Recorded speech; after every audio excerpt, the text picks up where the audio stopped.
cinta ulang pun tiba.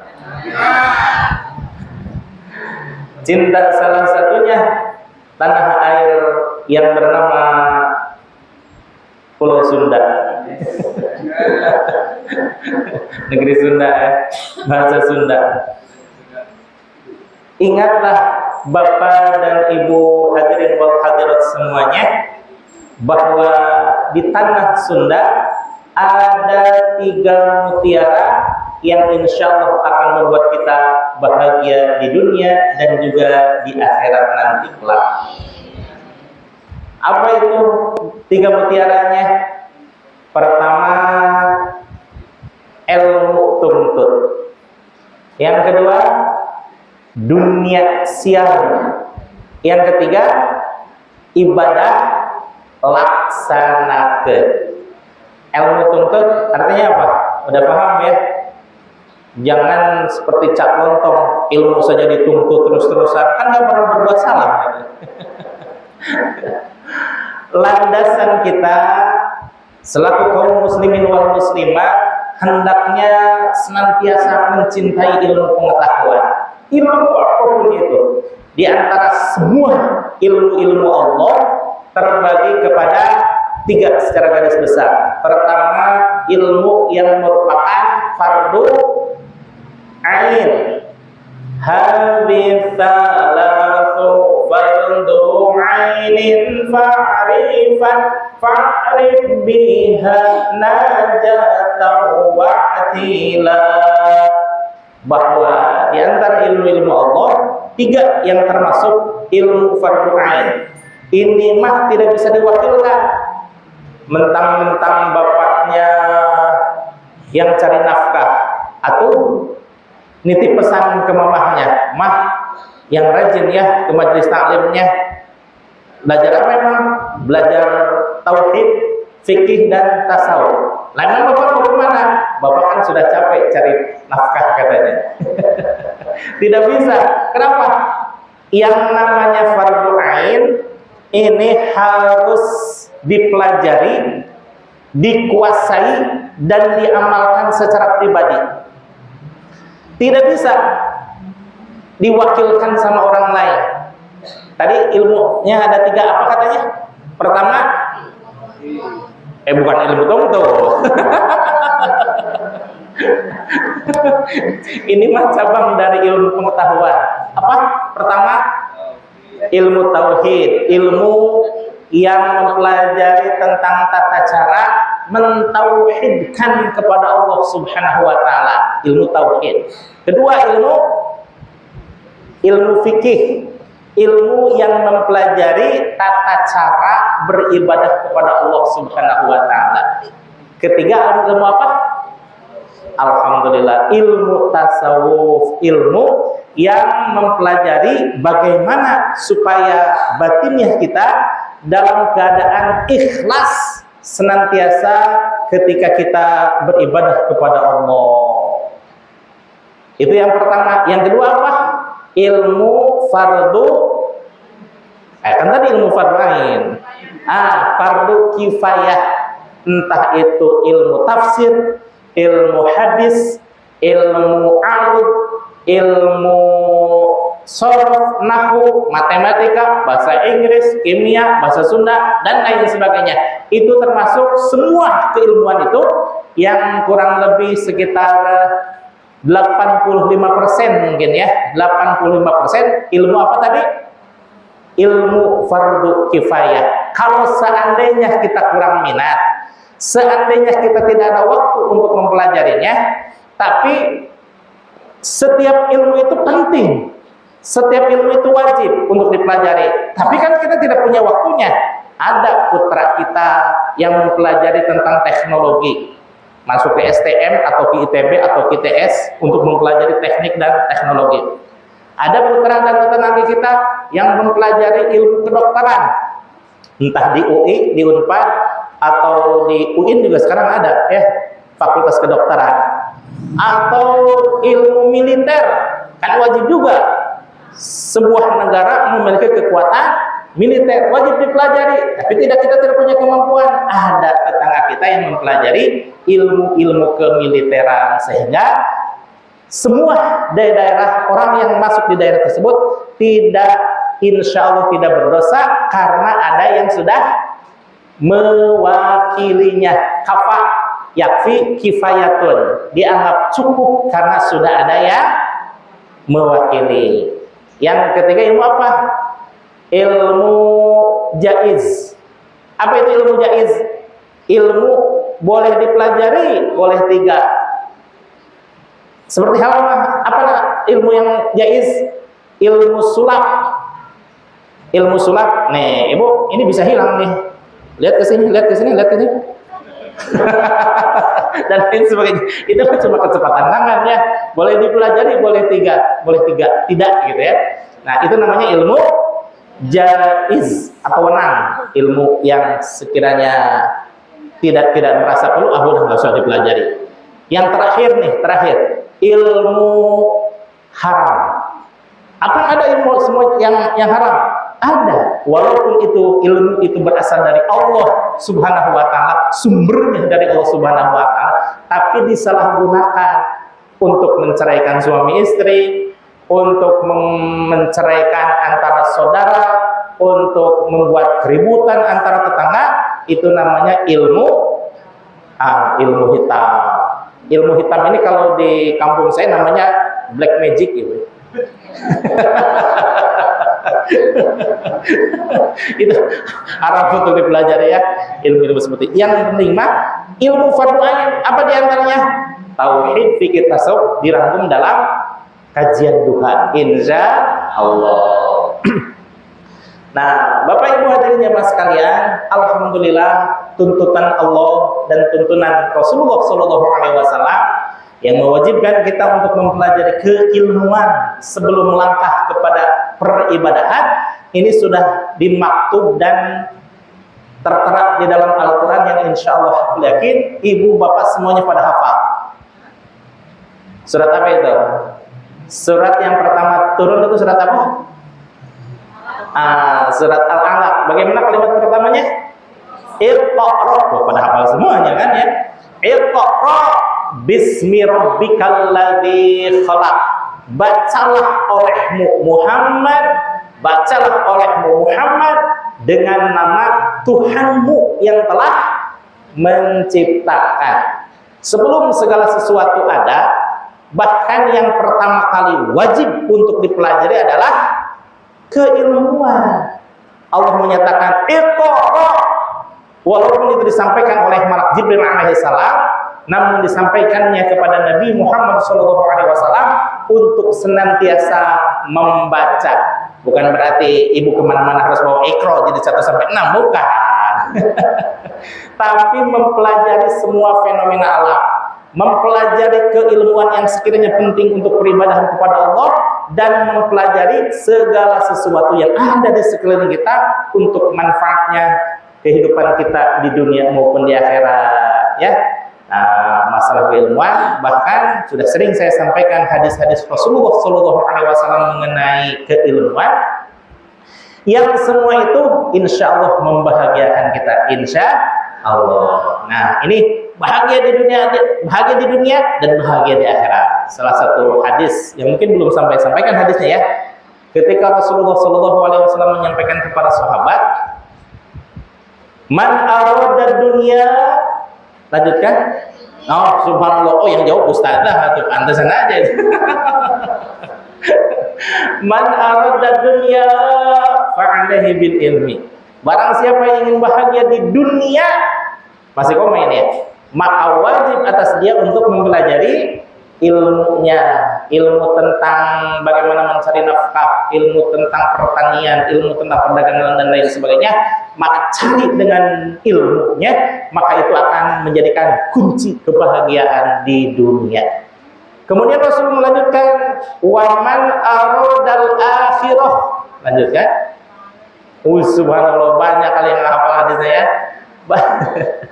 Barang siapa yang ingin bahagia di akhirat, pelajari ilmunya. Ingin bahagia ketika kita beribadah, pelajari ilmu fikih. Ingin bahagia ketika kita bersedekah kepada sesama manusia, pelajari bagaimana supaya kita senantiasa ikhlas, pelajari itu ilmu yang tasawuf. Bagaimana kalau kita ingin bahagia manakala kita tidak tahu seperti apa Allah, bagaimana Allah, dan memang tidak boleh diketahui dan memang tidak boleh dikira-kira. Yang penting qalbunya yakin bahwa Allah itu maha ada. Betul? Selama ini ketika ibu takbir menghadap ke arah kiblat, Allahu Akbar, apa ibu pernah melihat Allah? Kan tidak, gitu ya. Tapi basirah kita, qalbu kita, mata batin kita hakul yakin tidak bahwa Allah menyuruh kita salat. Luar biasa hakul yakin katanya, bukan ainul yakin lagi, tapi hakul yakin gitu ya. Alhamdulillah, berarti keilmuan tauhid kita betul-betul mendarah daging di dalam qalbu dan perbuatan kita, insya Allah. Kemudian setelah mempelajari keilmuan kita satu setengah hadis lagi ya. Waman aradahuma, dan barang siapa yang ingin mencari kebahagiaan dunia dan akhirat, maka fa'alaihi bil ilmi, tetap kuncinya adalah ilmu pengetahuan. Insyaallah, alhamdulillah, setiap hari, setiap saat, setiap pekan, setiap bulan kita ada pengajian ibu ya. Hari Senin bajunya kotak-kotak ya. Hari Ahad karena itu berbunga-bunga, maka ibu bajunya bunga-bunga gitu ya. Walaupun wallahu a'lam, entah lunas entah belum gitu ya. Nah, yang pertama alhamdulillah ilmu sudah kita pelajari dan sedang kita upayakan untuk menguasainya. Yang kedua, dunia siar. Bagaimana dunia siar itu artinya? Wajib kita mencari nafkah untuk sekedar melaksanakan ibadah. Jangan sampai menunggu orang lain memberi kita. Suatu saat ada kisah ibu, ada seorang waliullah bertemu dengan waliullah juga katanya. Tapi heran, waliullah yang pertama setiap saat duduk aja, sila megang tasbih itu aja ya. Setiap pagi begitu, siang begitu juga, malam begitu juga. Lalu ditanya oleh satu waliullah temannya, wahai Kisana, kenapa setiap aku kesini engkau selalu berduduk-duduk selamanya sambil megang tasbih, tidak pernah kelihatan bekerja? Katanya, saya mah terinspirasi dengan apa yang diisyaratkan oleh Allah. Isyarat apa memang Allah memberikan isyarat kepada kami? Saya melihat dua burung gagak katanya, yang satu sehat, yang satu sakit. Yang sehat senantiasa memberi makan, padahal itu temannya gitu ya, entah tetangganya, entah kakeknya gitu ya. Namanya juga burung. Sementara yang sakit itu dia diam aja, tidak terbang, tidak berusaha mengais-ngais dengan cakarnya, hanya apa? Nunggu temannya memberi makan. Lalu kata sang waliullah temannya, apa yang membuat kamu mengambil inspirasi memilih burung yang sakit katanya? Kenapa tidak mengambil burung yang sehat? Tok, langsung beliau tuh tertegun seperti ditampar. Benar juga ya, ngapain saya menjadi burung yang sakit? Mendingan menjadi burung yang sehat atau katanya ya. Ibu hadirin jemaah sekalian, kira-kira kalau disuruh milih, mending jadi manusia yang sehat atau manusia yang sakit? Alhamdulillah, mending diberi atau memberi? Ya, saat itu ya.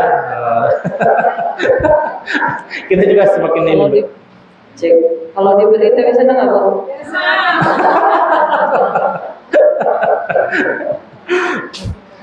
Yang satu lagi, tadi apa? Ilmu tuntut, dunia siar, satu lagi ibadah laksanakan. Ini yang membedakan antara kaum muslimin wal muslimat dengan kaum di luar kaum muslimin wal muslimat. Ya, saudara-saudara kita yang belum mendapatkan hidayah indahnya melaksanakan syariat Islam. Betul Pak ya? Indahkah Islam? Indah. Bangun tidur, baca doa. Betul ya? Mau tidur, baca doa. Mau makan, baca doa. Setelah makan, baca doa. Subhanallah, indah, luar biasa. Hal-hal yang kecil seperti itu diatur di dalam Islam. Inilah bukti bahwa Islam itu merupakan agama yang sesuai dengan fitrah manusia. Nah, bahwa melaksanakan ibadah sebagaimana disampaikan di dalam surah Az-Zariyat ayat 56, wa ma khalaqtul jinna wal insa illa liya'budun. Tidaklah aku ciptakan jin dan manusia kecuali hakikatnya untuk beribadah.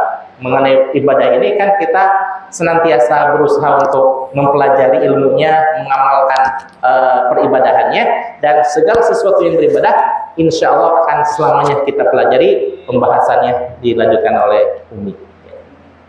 Hadirin rahimahumullah. Jelas ya?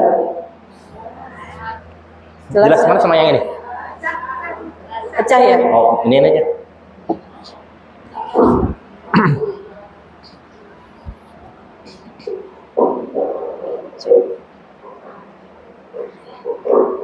Hadirin rahimahumullah. Berkaitan dengan ibadah, kita sebentar lagi akan mengalami tutup buku catatan amal kita dalam 1 tahun. Dalam 1 tahun. Kalau setiap hari Kamis itu adalah buku catatan amal kita dalam 1 pekan ditutup.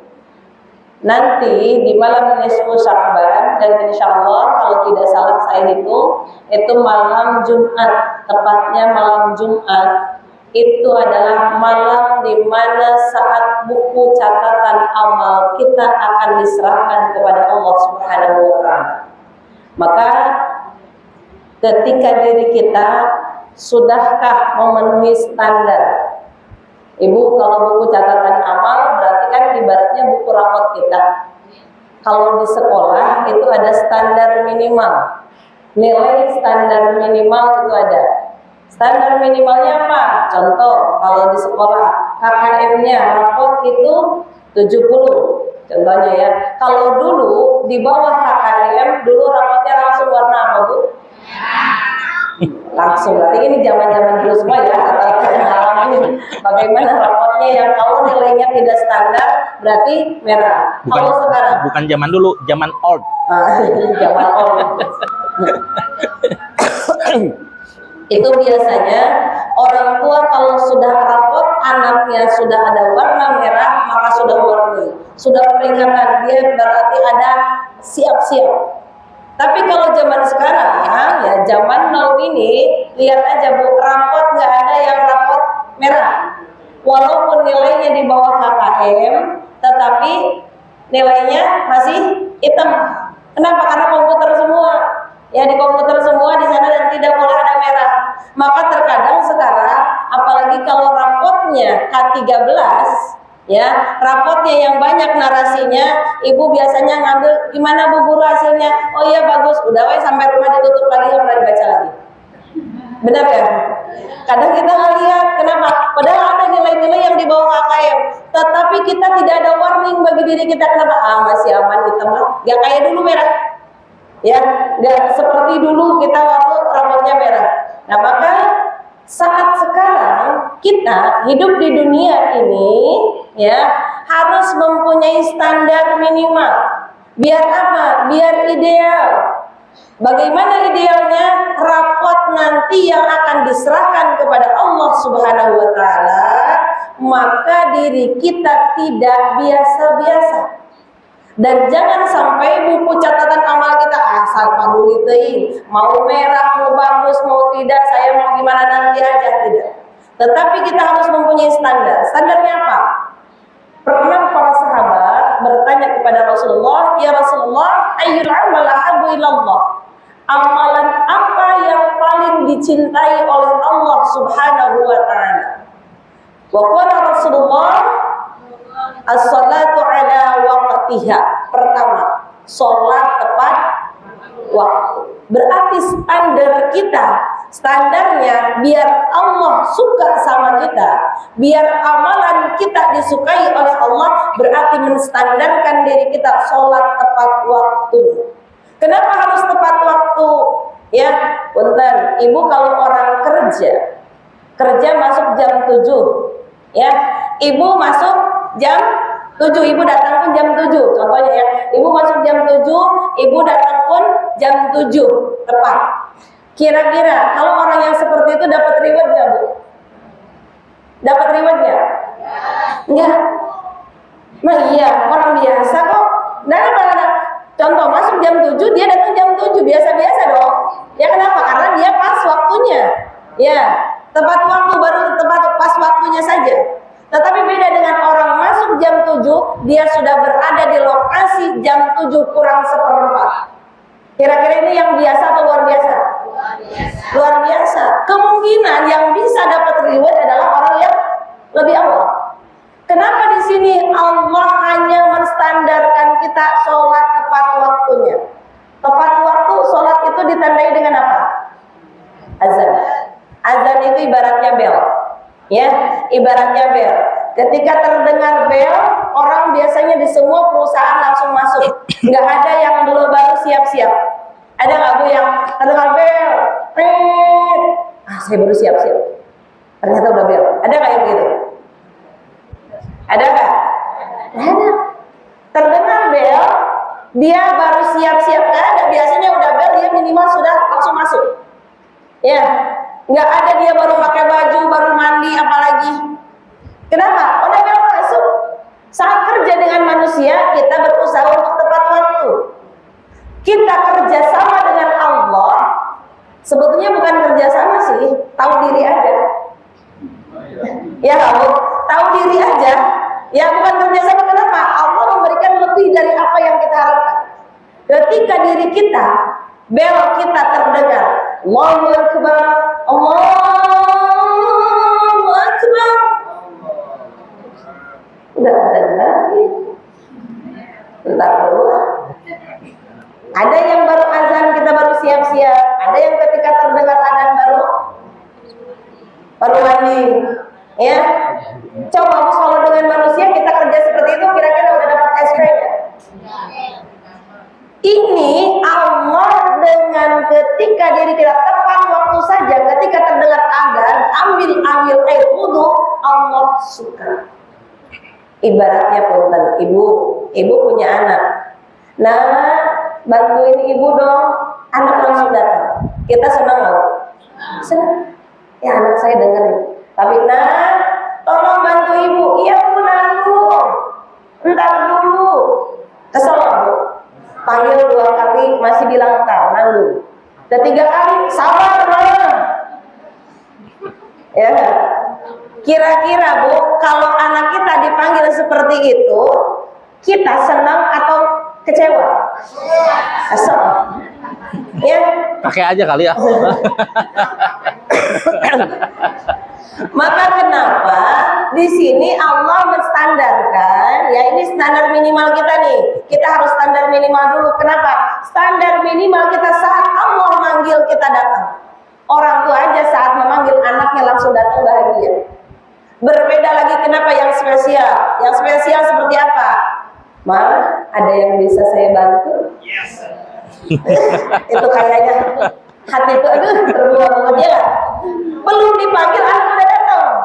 Ma, ada yang bisa saya bantu? Tuh itu kita ada yang udah sini. Kadang udah nggak apa-apa, padahal butuh bantuan. Ya nggak? Saking bahagianya, ya saking bahagianya. Begitupun saat Allah, kenapa Allah menspesialkan orang yang saat datang sebelum azan dia sudah siap-siap, maka itulah orang yang minimalnya waktunya tepat. Ya, maka kita standar minimal kita. Sudahkah kita sampai di situ? Biar apa? Nanti buku catatan amal kita ideal. Ibu buku catatannya mau yang ideal, mau yang biasa, mau yang spesial. Nah, bisa lagi spesial naik level tadi. Sebelum azan sudah siap. Minimalnya yang ideal dulu aja. Ya, Idealkan dulu. Sebelum ideal jangan muluk-muluk dulu. Minimal idealkan dulu. Ya, idealkan dulu. Sudahkah sampai dengan ideal? Kenapa Allah memintanya sholat tepat waktu? Kenapa? Karena dengan sholat semuanya Allah akan perbaiki kehidupan. Ya. Yang kedua, jadikan sholat itu adalah sebagai apa, Bu? Kan pertama sholat tepat waktu. Yang kedua, jadikan wasta'inu bis-sabri was-shalah. Maaf, yang pertama dulu. Innani anallah, ya dulu ayatnya dalam surah tadi yang dibacakan sama Abi. Innani anallah. Aku ini adalah Allah. Tidak ada satu kitab pun yang Allah mengaku sebagai Tuhannya. Ya, hanya penguatan di dalam Al-Quran saja Allah mengatakan innani anallah. Aku ini adalah Allah. La ilaha illa ana. Tiada Tuhan selain aku. Lihat, Bu, kalimatnya. Allah sebegitu penguatannya.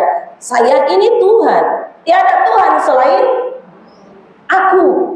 Bukan Allah di sana, tiada Tuhan selain aku. Biar apa? Biar orang paham siapa Tuhan kita, siapa pemilik diri ini, siapa pencipta kita adalah Allah.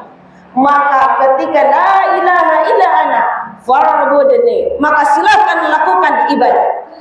Apa ibadahnya? Wa aqimis sholata li dzikri. Lakukan sholat untuk mengingatku. Catatan, sholatnya tadi tepat waktu.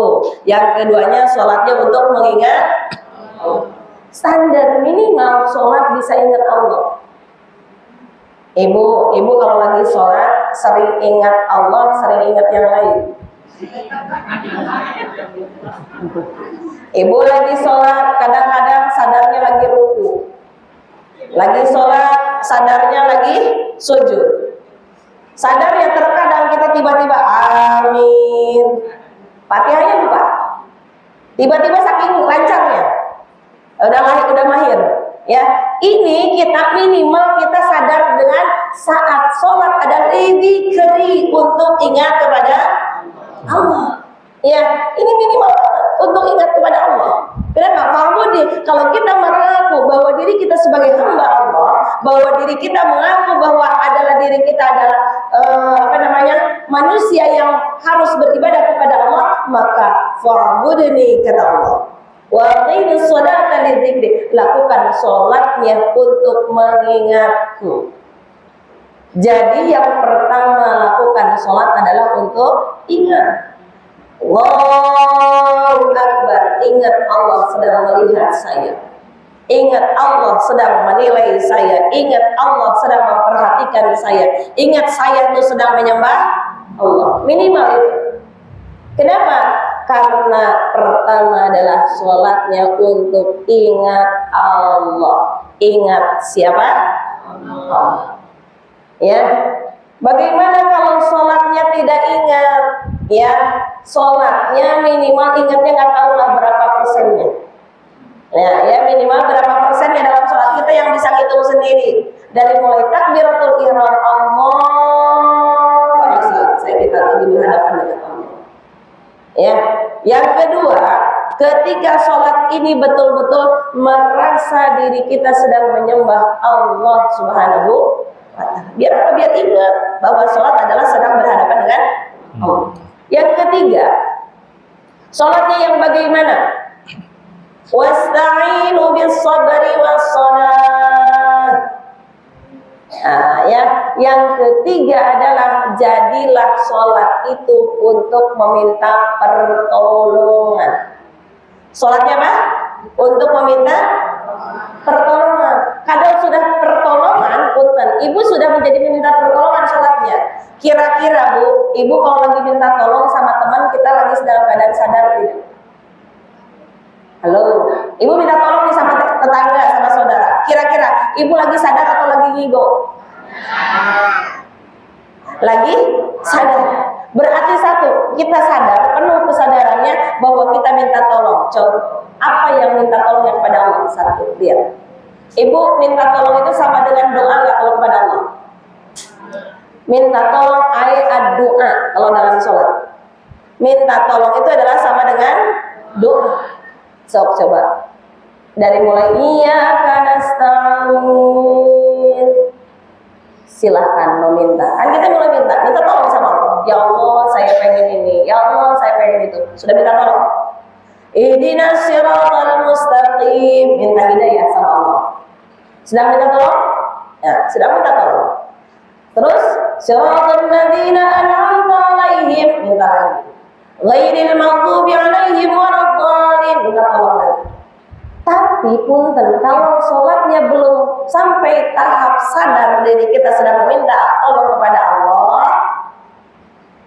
kadang-kadang ini Bu, Bismillahirrahmanirrahim, amin. Kata Allah, mau apa yang dikabulkan? Nggak tahu. Kenapa? Karena kita kadang nggak sadar lagi baca Fatihah, tiba-tiba amin yang sadar. Ada yang begitu? Masih mending dia sadar ya Allah kabulkan. Kata Allah, mau kabulkan apa? Apa yang dikabulkan? Nggak tahu tadi dia minta apa ya saya. Ibaratnya kalau kita minta tapi kita nggak sadar, sama dengan orang yang ngigo. Orang yang ngigo Bu, coba dia merem, sambil merem kadang dia ada yang sambil jalannya, ada kan yang ngigonya begitu ya, sambil jalan ya. Ketika dia sadar ditanya, tadi ngapain aja kok kamu jalan-jalan? Nggak tahu, emang iya saya jalan-jalan. Ada yang begitu kan? Berarti dia sudah ngigo. Kenapa? Begitupun orang sholat tadi kata Allah, mau apa yang dikabulkan? Tadi apa ya saya minta? Jangan sampai sholat kita dalam keadaan ngigo, tidak sadar. Ya bukan untuk ingat Allah, dan juga kita tidak sadar apa yang kita minta. Lihat lagi, mintanya di mana lagi? Doa 8. Doa berapa? Doa 8. Rabbighfirli warhamni wajburni warfa'ni warzuqni wahdini wa'afini. Itu sudah mewakili nggak Bu semuanya? Rabbighfirli, ampuni saya. Terus warhamni, sayangi saya. Wajburni, tutupi kekurangan saya. Terus warfa'ni, angkat derajat saya. Warzuqni, berikan rizki kepada saya. Wahdini, berikan hidayah kepada saya. Wa'afini, berikan kesehatan.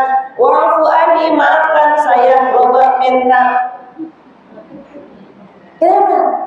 Kalau kita sadar, sehari kita tadi doa dari mulai iyyaka nasta'in, sehari serokat. Iyyaka nasta'in, ihdinas siratal mustaqim, siratal ladzina an'amta 'alaihim, ghairil maghdubi 'alaihim waladdallin. Ini Al-Fatihah 4 kali.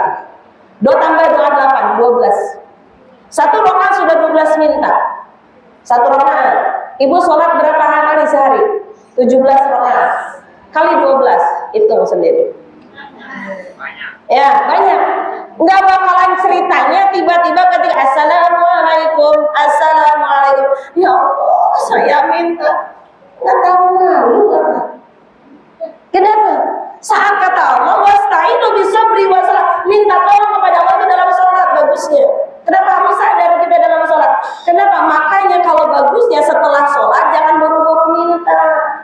Kalau kita sadar tadi sudah minta banyak, kira-kira Bu mau minta lagi nggak?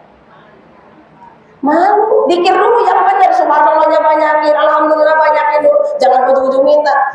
Assalamualaikum, assalamualaikum, astagfirullah. Ya Allah, Allahumma sholli alaihi wasallam. Ya Allah, ya Allah, rezeki Allah, saya lagi banyak urusan ya Allah. Ya Allah, udah minta, padahal tadi udah minta. Mintanya tadi komplit ya? Komplit. Udah masa rokaatnya kita 12 kali minta, kali 4 rokaat, udah berapa? Minimal yang 4 rokaat. Yang 2 rokaat aja dulu deh, subuh.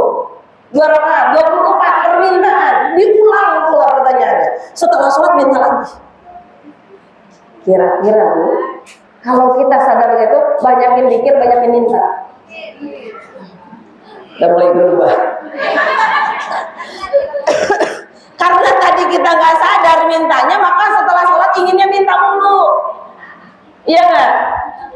Kalau kita tadi sadar, serasa kurang, kenapa? Karena kita tidak dengan hati. Selain sholat, selain sholat, kadang kita ya kalau di luar sholat kan inginnya minta. Padahal lagi sholat minta bagus itu.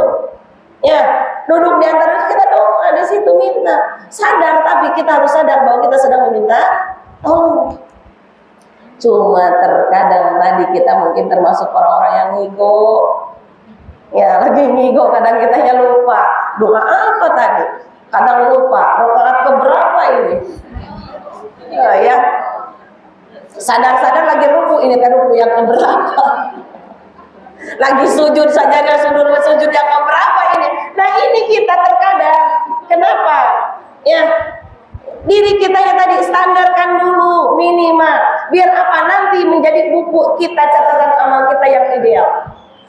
Ya, biar buku catatan amal kita yang ideal. Ya, jangan sampai kita banyak minta sama Allah, tapi kitanya tidak sadar.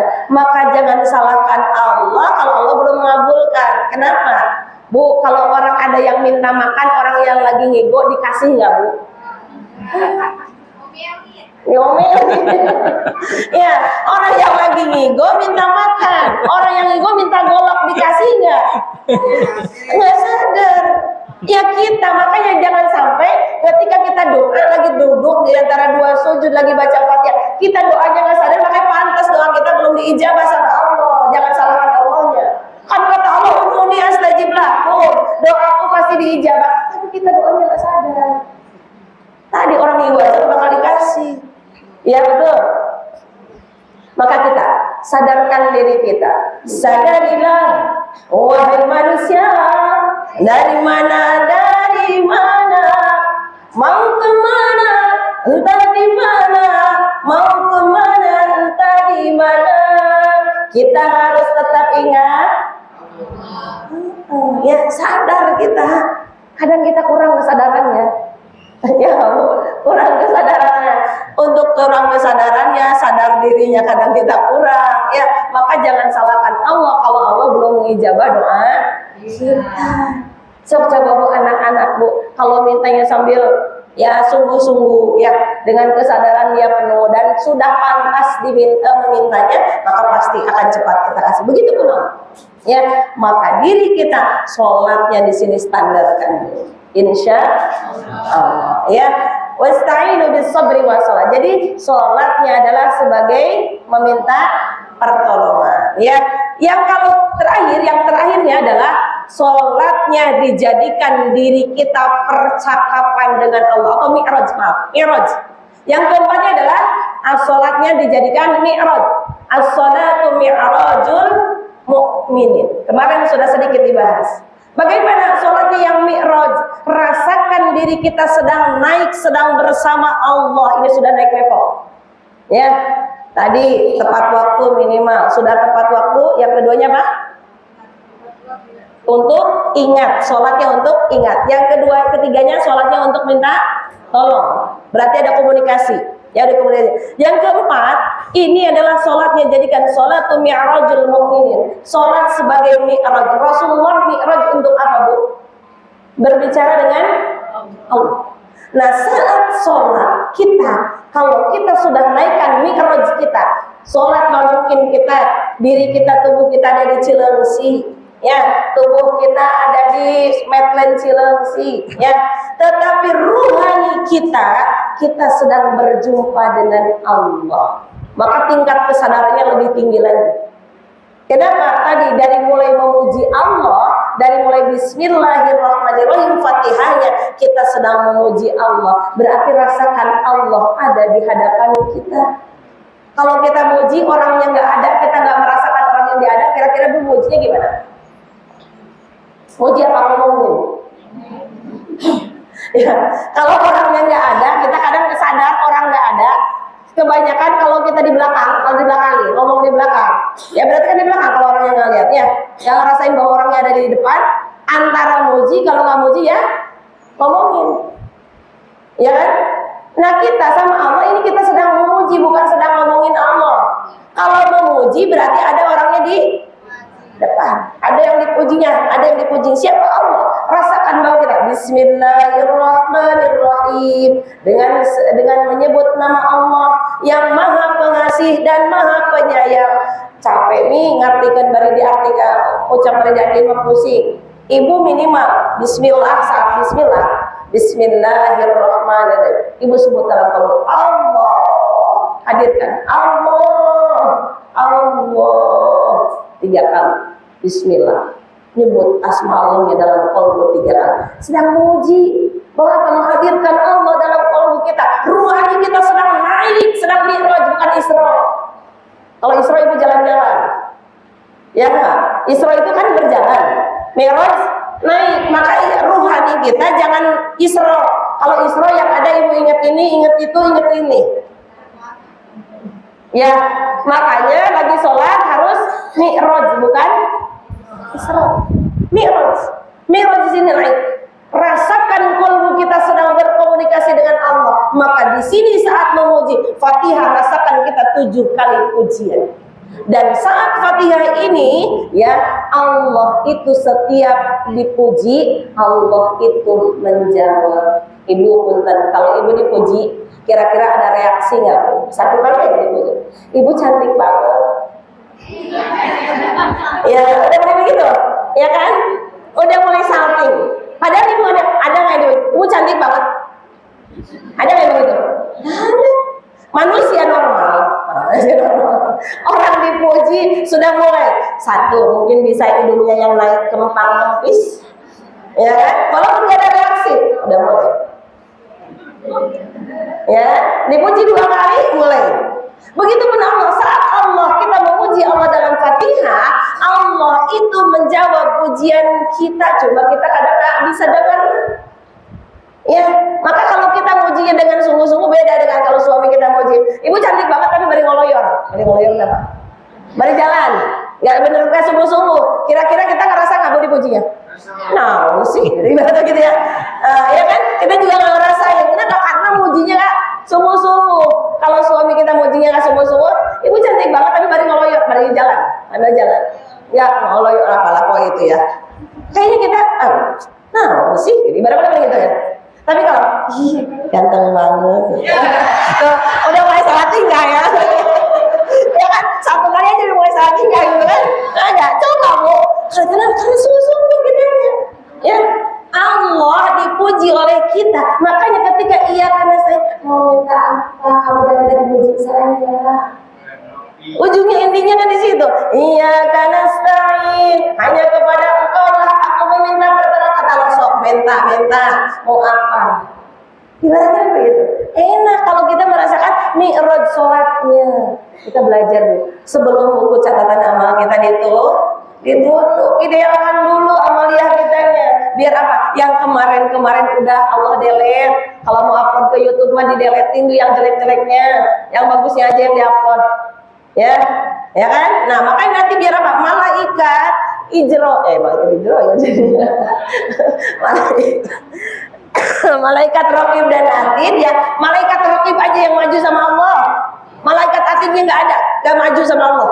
Insya maka apa? Biar standar. Kenapa? Kalau sudah standar, insya Allah tidak ada rapot merahnya. Ya, maka disinilah diri kita menjadikan idealkan buku catatan amal kita. Ya, mangga. Belum selesai sampai.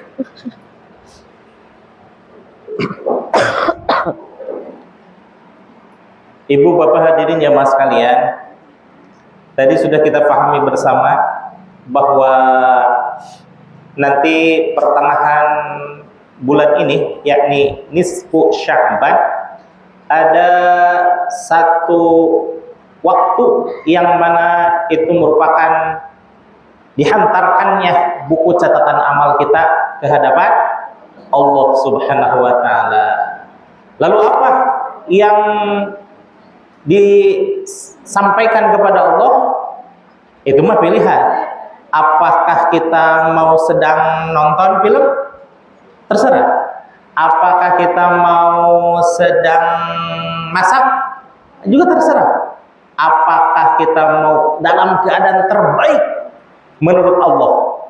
Itu dalam kita sedang beribadah. Dan ibadah yang paling utama di hadapan Allah adalah sholat. Kata sebagaimana sabda Nabi Muhammad SAW ketika ditanya oleh para sahabat, ayu a'malin afdalu indallah, amalan apa yang terbaik menurut Allah? As-sholatu ala waktiha, sholat tepat pada waktunya. Dan nisfu Sya'ban ini ada berbagai macam versi. Pertama, menurut Syekh Muhammad bin Alwi Al-Maliki, beliau meriwayatkan di malam nisfu Sya'ban ada amaliyah yang perlu untuk ditingkatkan, yaitu dengan membaca surah Yasin 3 balikan. Yang pertama, niat untuk dikuatkan iman. Yang ketiga, iman, Islam, dan ihsan gitu ya. Yang ketiga, supaya hidup kita berkah dan meninggal secara husnul khotimah. Dan yang ketiga, lancar rezeki. Kira-kira yang paling senang yang mana ya, poin mana? Lancar rezeki kayaknya. Itu menurut Syekh Muhammad bin Alwi Al-Maliki, ulama Syafi'iyah yang berada di kota Makkah. Sekarang sama putranya, pondok pesantren Rusyaifah oleh Syekh Al-Habib Dr. Ahmad. Kemudian yang kedua, menurut Syekh Ali As-Sobuni.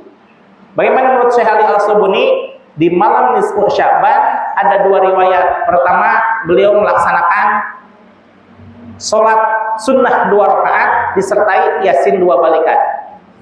Yang kedua, sholat sunnahnya 4 rakaat dan membaca Yasin 1 balikan. Nah, ini hampir sama dengan Syekh Muhammad Alwi Al-Maliki. Itu berarti kekuatannya 1 kali baca Yasin sama dengan 2 rakaat. Betul ya? Nah, karena ini alhamdulillah sudah saya laksanakan di pondok pesantren Sanawiyah dan Aliyah. Kan gimana kiainya ya? Kalau kiainya melaksanakan yang Yasin, baca Yasin. Kalau kiainya melaksanakan yang salat sunnah, ikut salat sunnah. Betul ya? Ya, di mana langit, di mana bumi dipijak, disitulah bukan, disitulah kopi diseduh. Ini ahli gawai.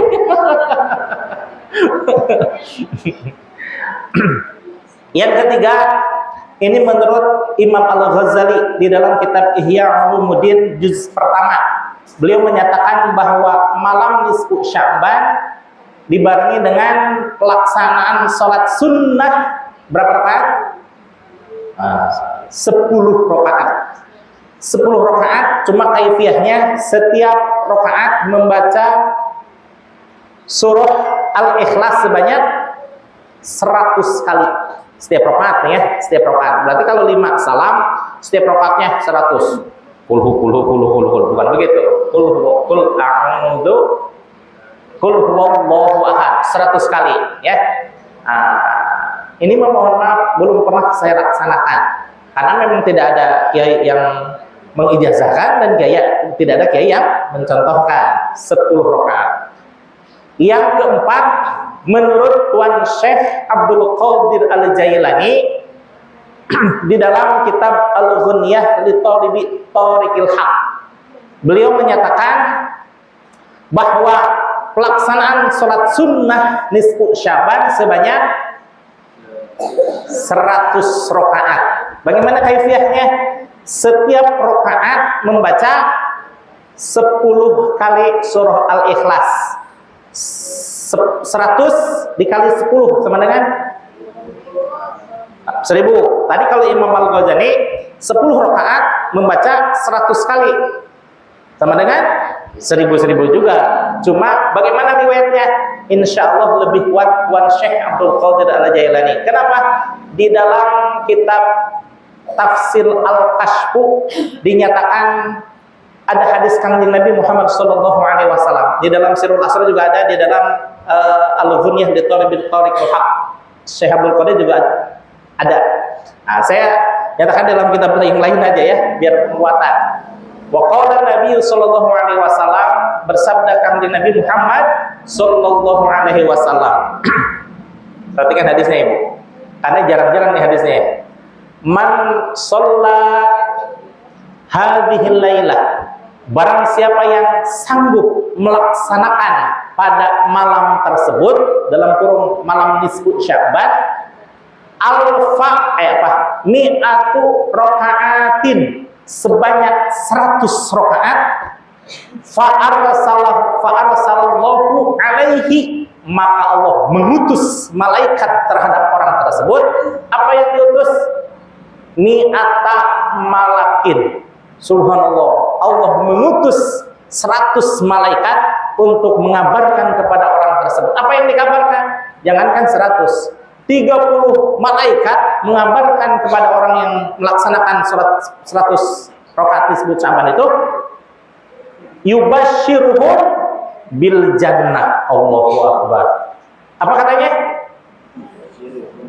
Yubashiruhum bil jannah, diberikan kabar gembira, orang itu akan masuk surga. Allahu akbar. Ya, ini kabar yang luar biasa dari Kangjeng Nabi Muhammad SAW, bahwa pelaksanaan dalam nisfu Sya'ban betapa dahsyat luar biasa.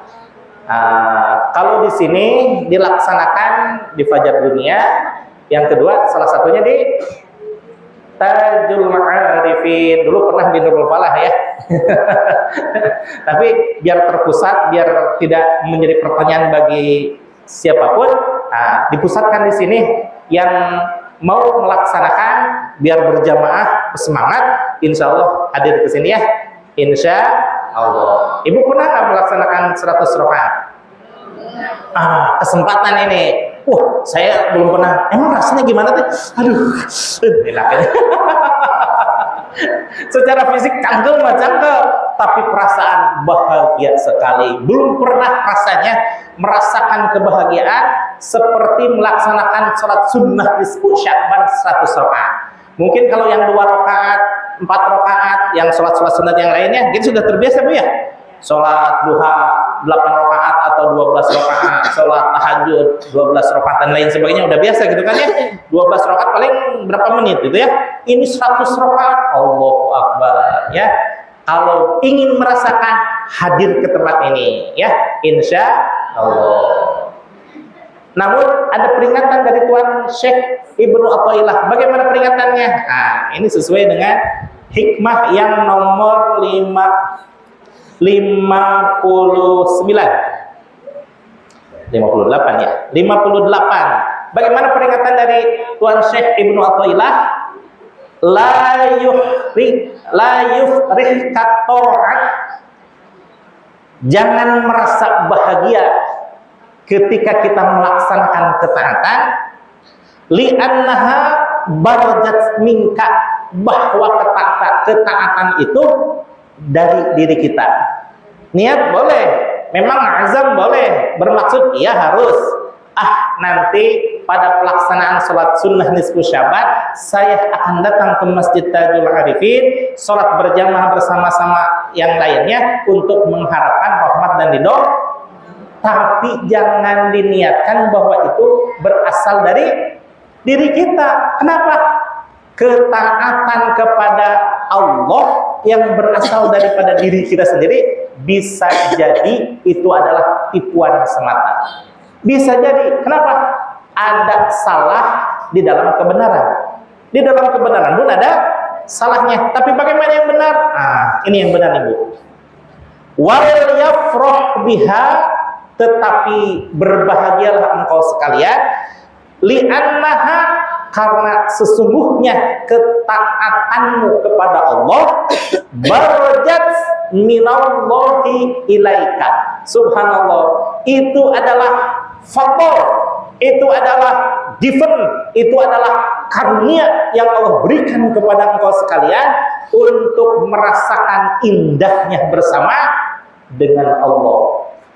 Wasiat Kanjeng Nabi, kun ma'allah, tetaplah istiqomah engkau bersama dengan Allah. Fa illam takun ma'allah, kalau seandainya belum sanggup untuk beristiqomah bersama dengan Allah, kun ma'man kana ma'allah, tetaplah bersama orang yang orang itu selalu bersama-sama dengan fa'innahu, karena kebersamaanmu bersama orang yang selalu bersama dengan Allah, yusiluka ilallah, insya Allah itu akan menghantarkan ruhaniyahmu, spiritualitasmu menghadap kehadirat Allah Subhanahu wa taala, ya. Walaupun beberapa menit, beberapa jam kita diberikan karunia oleh Allah untuk bersama dengan Allah, maka subhanallah itu merupakan fadilah yang sangat utama, fadilah keutamaan dari Allah untuk kita. Gitu ya. Kalau kita meyakini bahwa ketaatan kita hasil karena paksaan kita, Allahumma maksakeun maneh, itu pernah disengat dengan doa itu. Allahumma, bagaimana sedekah doanya supaya kita semangat? Bismillahi, Allahumma, paksakeun maneh. Betul ya? Sering mendengar kata itu? Dirubah sekarang mindsetnya. Bolehlah dulu maksakan diri, tapi untuk sekarang karena kita sudah menjadi, insya Allah sudah menjadi murid-muridnya Tuan Syekh Ibnu Athaillah As-Sakandari, iktikadkan bahwa ketaatan kita kepada Allah, melaksanakan ibadah kepada Allah bukan karena diri kita, tapi karunia dari Allah. Bisa dipahami, Bu? Sekali lagi, ketaatan kita bukan berasal dari kita, tapi itu adalah karunia dari Allah. Alhamdulillah. Terasa Ibu nikmatnya belajar tasawuf, terasa?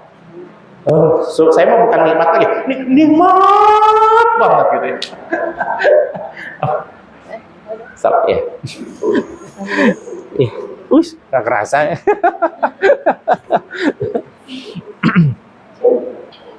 Hadirin rahimahullah, maka tadi adalah saat dimana malam nisfu Sya'ban ini adalah malam diskon besar-besaran. Malam apa, Bu?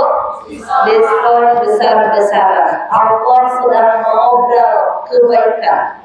Allah sedang mengobrol untuk diri kita agar diri kita mau melakukan amal baik. Kenapa? Karena ketika malam nisfu Sya'ban itu adalah satu di antaranya, ini adalah merupakan hari raya para malaikat. Hari raya apa, Bu? Kalau kita kan hari rayanya adalah Idul Fitri dan Idul Adha. Kalau untuk para malaikat ini adalah dua hari raya. Yang pertama, ketika hari raya bagi para malaikat ini adalah pas malam nisfu Sya'ban. Nisfu Sya'ban. Malam apa, Bu? Nisfu Sya'ban. Yang kedua, malam hari raya bagi para malaikat ini adalah malam Lailatul Qadar. Saya berarti ya malam Lailatul Qadar. Malam bersama Pak Qadar beda. Indonesia. Ya, malam Lailatul Qadar berarti ada di bulan Ramadan. Ya, maka ini malam nisfu Sya'ban pun ini adalah malam hari rayanya malaikat. Untuk apa? Malaikat akan terus menurunkan keberkahannya karena atas dengan perintah Allah Subhanahu wa taala. Dan ketika malam nisfu Sya'ban ini Allah ampuni segala dosanya, Allah gugurkan dosanya, Allah kabulkan segala hajatnya. Ya, dan satu lagi dalam kitab Bunyatul Talib, Allah itu akan menatap orang yang melakukan kebaikan di malam nisfu Sya'ban sebanyak 360 tatapan. Berapa kali?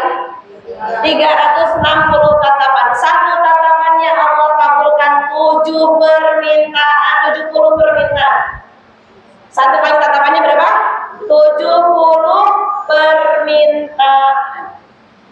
Ini makanya Bu dibilang diskon besar-besaran di situ. Ya, maka jangan sampai lewatkan malam nisfu Sya'ban. Ya, ini kita jangan biarkan apa yang kita abaikan. Kita lakukan kebaikan. Ya, malam nisfu Sya'ban ini adalah saatnya diri kita. Bu, biasanya kalau ada orang yang diskon besar-besaran, di situ ramai nggak, Bu? Ramai. Lihat aja waktu dulu, ketika mau kopi pertama buka, itu antri sampai kemana-mana. Kenapa? Ada free-nya, gratisnya. Padahal gratisnya mah tidak seberapa. Tapi orang tertarik. Terkadang ini, ketika malam nisfu Sya'ban, orang kadang jarang tergiur. Ya, malam nisfu Sya'ban sama wae dengan kemarin. Ini apalagi adanya di malam Jumat, Masya Allah, Bu. Ini yang di malam Sayyidul Ayyam. Ya, ini makanya diri kita manfaatkan. Jangan sampai abaikan biasa saja. Malam nisfu Sya'ban sama aja dengan tidak. dia menstandarkan buku catatan amal kita dengan amalia-amalia yang kita akan lakukan. Yang keduanya adalah jangan sampai terlewat malam nisfu Saban dengan